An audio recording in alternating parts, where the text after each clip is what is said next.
While we might consider spring to encompass March, April and May, formally it probably starts on March the 20th or the vernal equinox. For the all-round and year-round angler, spring starts with the close season on rivers. He or she might be forgiven therefore for expecting instant action from different species to the barbel and chub they have pursued through the winter period when rains permitted.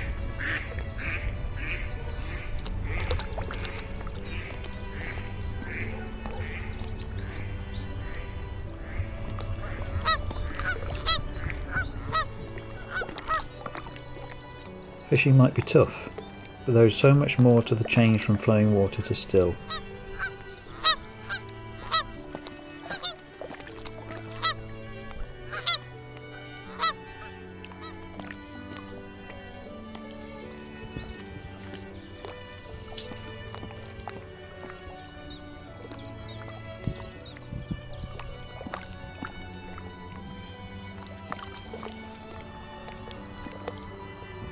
Quiver tips are tightened to a feeder sufficiently weighty to withstand the tension, and this is something the angler may need to endure just as heavily as he awaits the drop back that signals a hooked fish on a very sensitive rig.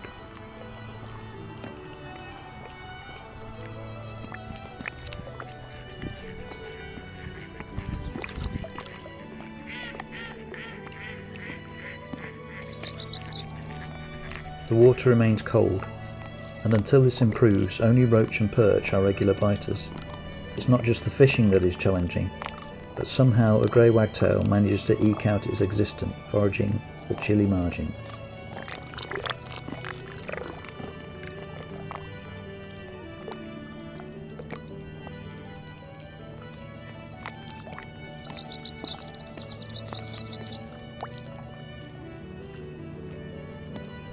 Tightly cast rigs lie poised but simultaneously dormant with the slumbering fish of spring.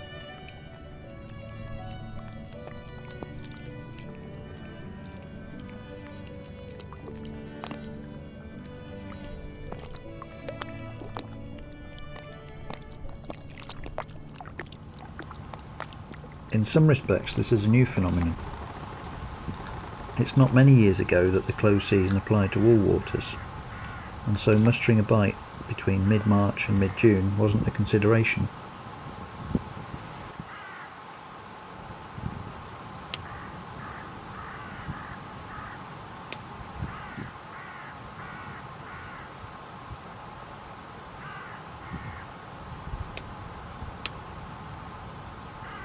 A cold start, like an old car with a dodgy choke, was an issue in days gone by. And though the tackle may have changed, the puzzling circumstances have not.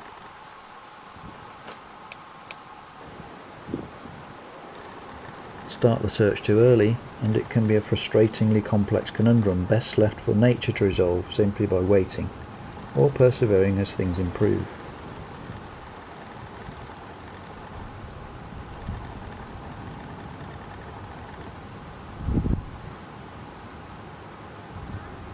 Split cane rods and simple reels may have moved aside for more complex designs in modern materials, and while artisans still exist with the necessary skills to produce exquisitely crafted tackle, perhaps the most surprising element to those too young or with faded memories is how well cane rods control fish compared to carbon fibre.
Fast forward to the present, and a rud is still the first fishy sign of spring.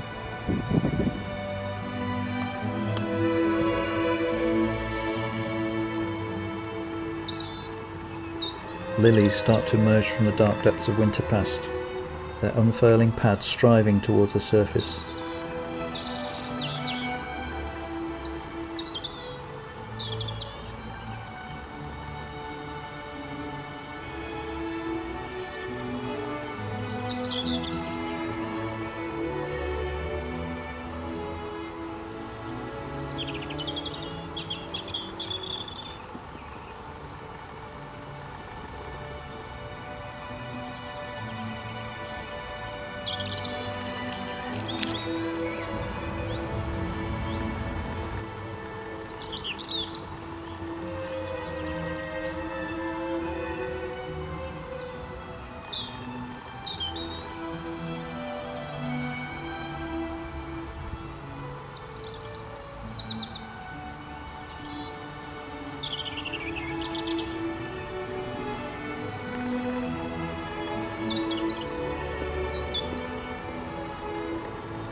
In parallel, the Piscean life stages progress, and the first indication of quality fish is a drop back of the tip as the feeder is dislodged.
The natural world can provide so many clues if the angler is minded to read them.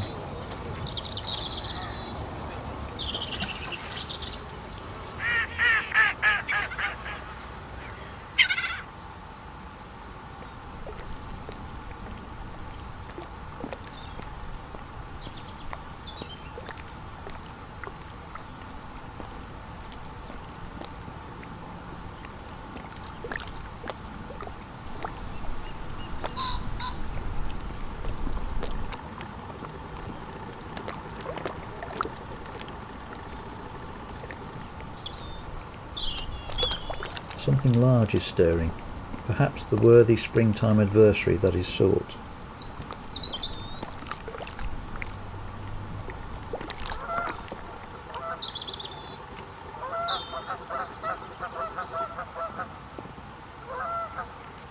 The method of entrapment matters not, but he, or preferably she in terms of potential size, is likely to be in deeper water until the water temperature rises.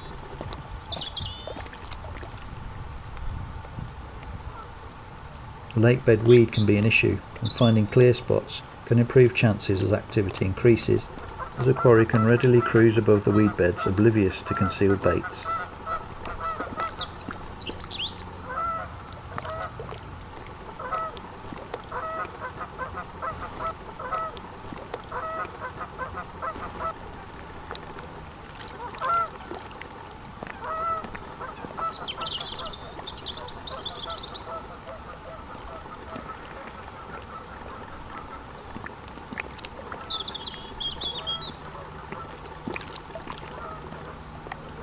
once this is resolved, indications occur.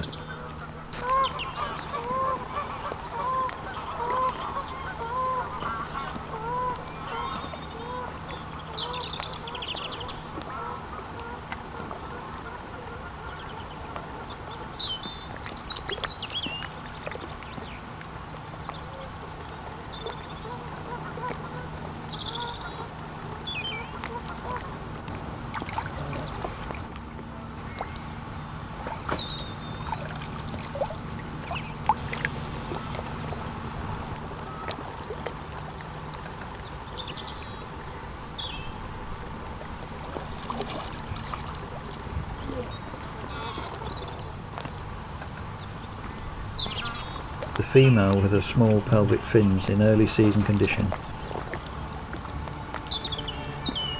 She is readily separated from the males with their huge equivalent paddles and pronounced muscle on the flank above.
As the season evolves, so the signs of change become evident, and similarly, the remarkable and intriguing tench also leave signs of their presence via little surges of small bubbles emanating from the gills.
While lakes are the traditional haunt of the avid tench angler, and though it is these that appear in the imagination when tench spring to mind, the species is not limited to such still water locations, as this modest canal capture confirms.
Spring tends towards summer, water temperatures increase, and with this, invertebrate life leaves the water to perpetuate the reproductive cycle at the most beautiful adult stage.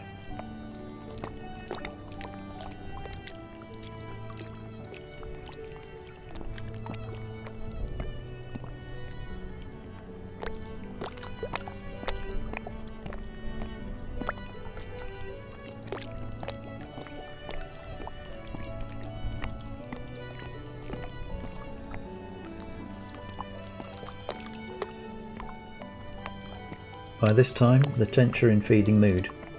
They have worked through the distraction of daphnia blooms, fly hatches, spawning and algal blooms, and when the water warms to around 20 degrees C, they start to spawn themselves.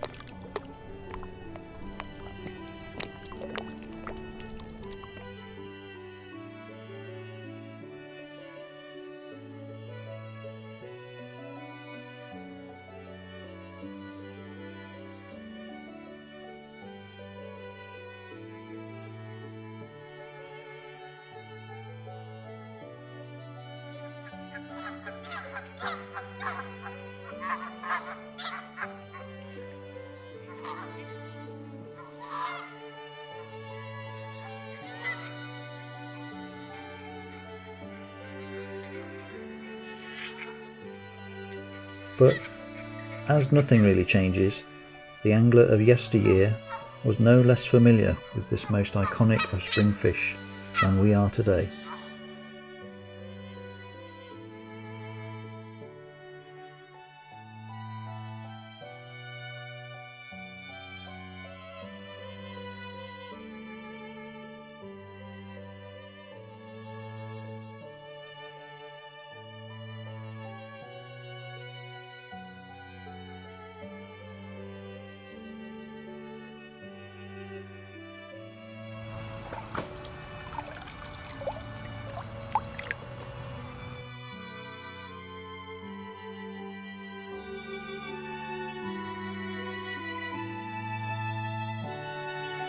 Tinker tinker, spring is sprung.